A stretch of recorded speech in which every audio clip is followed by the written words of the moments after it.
पिंपरी चिंचवड येथील भोसरी नाशिक फाटा रोड या ठिकाणी काही दिवसापूर्वी एक ॲक्सिडेंट झाला होता.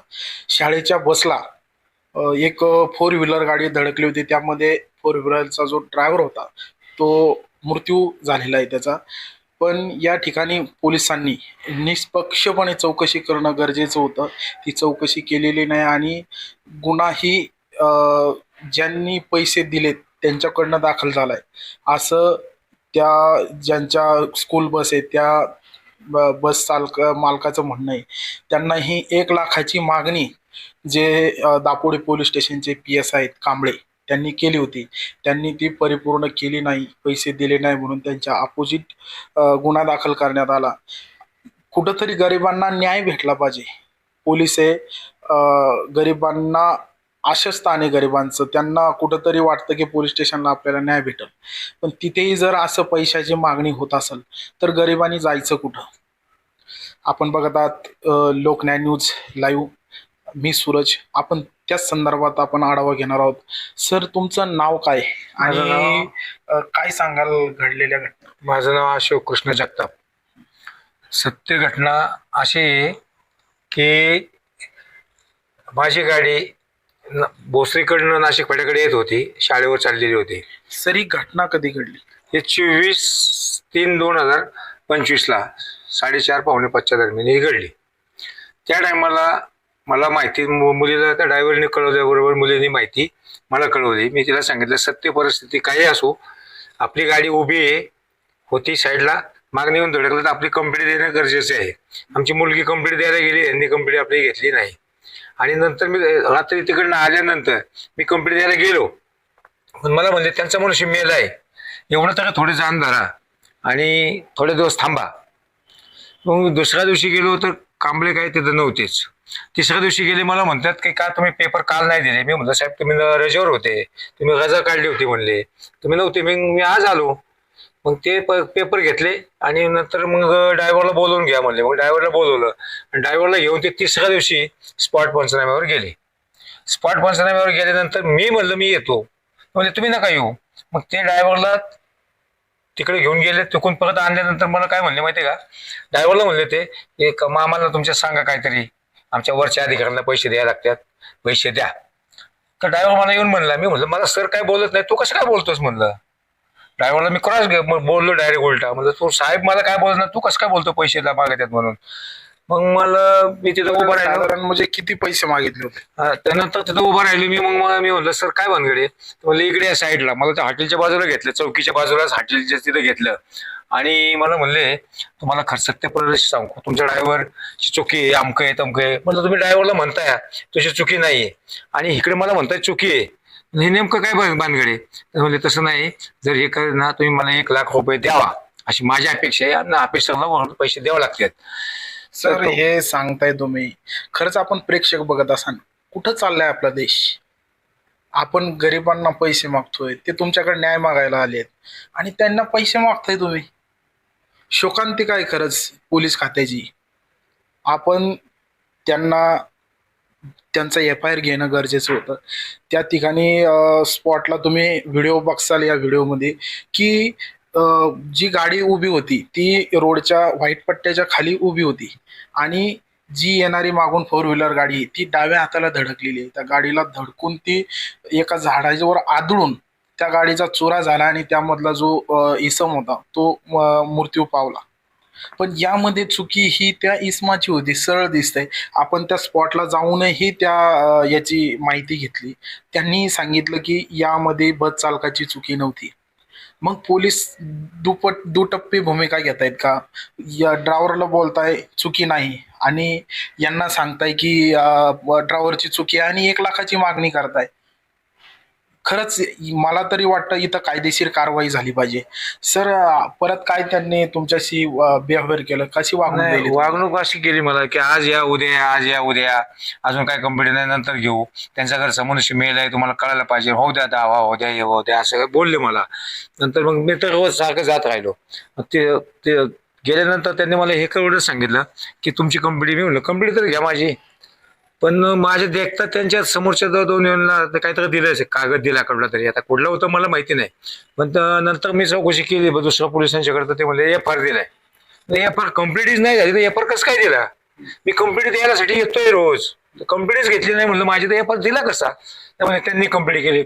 मग याचा अर्थ मला 1,00,000 रुपये त्यांनी मागितले होते, समोरच्या पार्टीने नक्कीच माझ्यापेक्षा जास्त पैसे दिले असतील. त्यामुळे त्यांनी त्यांची कंप्लीट घेऊन माझ्यावर खोटी केस केली, आणि खोटी केस केल्यानंतर मला आतापर्यंत मला अद्याप त्यांनी FIR दिलेलाच नाही. यामध्ये असे किती मागून गाडी धडकली, यामध्ये ड्रायव्हर फक्त लघवी आली म्हणून रोडच्या साईडला गाडी उभी केली होती, आणि अधिकृत तिथं सरकारी मूत्रालय आहे तिथं, त्या ठिकाणी तो गेला होता, आणि त्याच दरम्यान तो वापस येत असताना तिथं तो ॲक्सिडेंट घडलेला आहे. यामध्ये चुकी तर ड्रायव्हरची नाही आहे. जर ओव्हरऑल बघितलं आपण ते ठरवू शकत नाही, न्यायालय ठरवल, पण या गोष्टीमध्ये माणुसकी नावाची चीज आहे.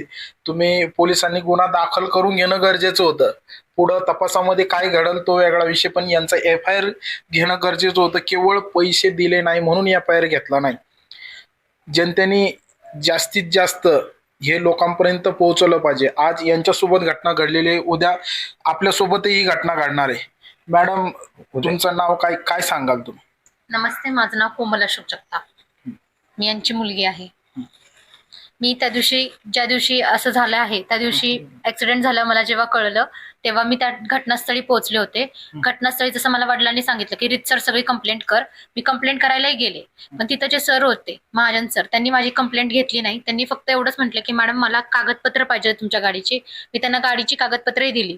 माझी गाडीची कागदपत्र ऑल क्लिअर आहेत हे असं जेव्हा त्यांना कळलं, तेव्हा ते म्हटले आता तो मागचा जो माणूस आहे किंवा जो व्यक्ती गेलाय तो मृत पावलेला आहे, त्यामुळे त्यांनी माझी कंप्लेंट घेतली नाही. मी त्या दिवशीही 10:30 पर्यंत तिथं पोलीस स्टेशनला होते, आणि गेले मी रोज 15 दिवस झालं रोज पोलीस चौकीत जाते.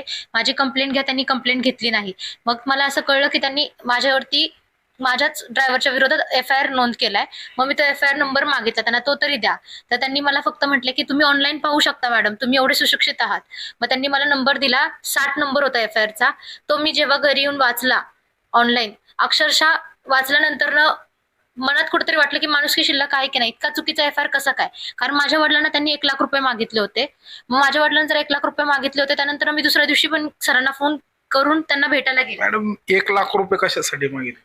त्यांनी याचं असं मत होतं की माझ्या म्हणजे ड्रायव्हर काकांना सांगितलं की तुमची चुकी आहे, आणि वडिलांना सांगितलंय की तुमची ड्रायव्हरची चुकी असं सांगितलं, आणि ड्रायव्हरला सांगितलं तुमची चुकी नाहीये. यात मधल्यामध्ये त्यांना FIR म्हणजे मला सांगायचं होतं की माझा जो क्लेम आहे गाडीचा तो माझा भरून निघावा. यासाठी मी त्यांच्याकडे FIR नंबर, मला सांगितलं होतं इन्शुरन्सवाल्यांनी की FIR दर्ज करा आणि FIRचा जो नंबर असेल तो आम्हाला द्या. पण त्यांनी अशा प्रकारे कंप्लेंट केली आहे सर की तो आम्ही FIR नंबर देऊ शकत नाही. कुठल्या बेसवरती आम्ही हा FIR नंबर द्या? जी चुकीची घटना आहे त्याच्यावरती आम्ही त्या FIR देऊ शकत नाही. आज आपण इथं पत्रकार परिषद घेतली, ड्रायव्हर का आले नाहीत तुमचे? सर, ज्यावेळेस मी पत्रकार परिषद ठेवली, कारण मला सगळ्यांचं बर्डन होतं, ड्रायव्हर आज म्हणतो की मी आज जीव देईल. ही जी पत्रकार परिषद ठेवली याचा मागचा हेच हेतू होता की आम्ही सगळे त्यांच्या बाजूनी आहोत. त्या दिवशी पोलिसांनी, ज्यावेळेस पोलिसांना कळलं, जर आज मी पत्रकार परिषद ठेवते, गपचूप मध्ये ठेवते ना पत्रकार परिषद, ओपन अप तर नाही ठेवते. आज पोलिसांची लोक इथं आहेत. पोलिसांना माझ्या आधी कळलं की तुम्ही मॅडम पत्रकार परिषद बद्दल, ज्यावेळेस मी पत्रकार परिषद ठेवली हे कळता क्षणी मला सगळ्यांचे जर फोन यायला लागले. इतक्या दिवस मी फोन करत होते, पोलीस स्टेशनला जात होते, कोणी मला रिस्पॉन्स देत नव्हता. काही तुमच्या ड्रायव्हर पोलिसांचा दबाव आहे का? हो, माझ्या ड्रायव्हरवरती पोलिसांचा दबाव. स्वतः पोलिसाच्या घर चौकशीसाठी गेले होते, चौकशी करून त्याला आणलेला आहे. आज पोलिसांच्या घरी गेले होते, पोलिसांच्या घरी. तुमच्यावर काही पोलिसांचा दबाव आहे? त्यांनी स्वतः मला आज बोलवले चौकीला, तुम्ही नंतर न घ्या तुमची जी असेल ती मीटिंग, आधी आज मला येऊन भेटा. बघा, आपण पोलीस खातं कसं नागरिकावर दबाव आणून प्रकरण दडपण्याचा प्रयत्न करते. त्यांच्यावर सुद्धा पोलीस दबाव आणतायत. ड्रायव्हरला आज पत्रकार परिषद ठेवली होती, इथं येऊ नये म्हणून पोलिसांनी दबाव आणला आणि तो इथं आलेला नाही. यात कुठंतरी न्याय भेटला पाहिजे. काय परत काय सांगाल याची? काही याचं सांगायचं म्हणजे असं आहे की जे ऑफिसर लोक आहेत त्यांची चौकीची, त्यांनी मला पण फोन केला होता की तुम्ही परिषद घेण्याच्या आधी मला येऊन भेटा, आपण काहीतरी तडजोड करू. मी म्हणलं सर, तडजोड करण्याची आता कॅपॅसिटी माझी संपलेली आहे. जर समजा तुम्ही तडजोड म्हणताय तर माझी चुकी नसताना काय करणार आहे मी? परिस्थिती अशी आहे की त्यांचं असं म्हणणं होतं मला आज की हे परिषद म्हणजे न्यूज रिपोर्टरचं हे घ्यायचंच नाही, असं त्यांचं म्हणणं होतं. तर मी म्हणलं तसं नाही, मी इकडनं झाल्यानंतर तुम्ही बोलवताय म्हणून येतो. इतके दिवस मी हेल्पडे मागलो, तुम्ही मला भेटले नाही. पण ते म्हणले मला तुम्ही भेटायला पाहिजे होतं. ते म्हणलं कांबळे सर म्हणले नाही, इथं कोणाला भेटायचं काही नाही, तुमचा काही संबंध येत नाही, केस माझ्याकडे मी बघत, असे डायरेक्ट म्हणले. आणि मी ज्यावेळेस कंप्लीट द्यायला गेलो संध्याकाळी, त्या टायमाला हे तिथं नव्हते. त्यांनी आतल्या कॉन्स्टेबलनी सुद्धा ते म्हणजे त्यांच्याकडे तपास आहे तुमचा, त्यांच्याकडे कंप्लीट द्या, आम्ही कमी कंप्लीट घेऊ शकत नाही तुमची. जर समजा त्या दिवशी कांबळे सर नव्हते, बरोबर, ज्या दिवशी म्हणजे ऍक्सिडेंट झाला त्या दिवशी कांबळे सर नव्हते, त्या टायमाला महाजनकडे होता तपास. मग महाजनचा तपास त्यांच्याकडे गेला कसं काय या केसचा? जर महाजनने घेतलं तर महाजनने बरोबर ठेवायला आहे. लोकशाहीनं, भारतात संविधान आहे, लोकशाही नांदते. इथं नागरिकांचं हित बघल्या गेलं पाहिजे. पण नागरिकांचं हित न बघता पोलीस जे पैसे देतील त्यांचं हित बघतायत का, असा प्रश्न निर्माण झालाय. कारण प्रकरणच तसं आहे की तुम्हाला न्याय पाहिजे तर तुम्ही 1,00,000 रुपये द्या. कुठं चाललोय आपण? आपण बघत होतात लोकन्याय न्यूज. आपणच आता याच्यावर प्रतिक्रिया देऊन त्यांना न्याय देण्यासाठी काय करता येईल, किंवा तुम्ही याच्यावर प्रतिक्रिया द्या, कमेंटमध्ये कळवा. धन्यवाद.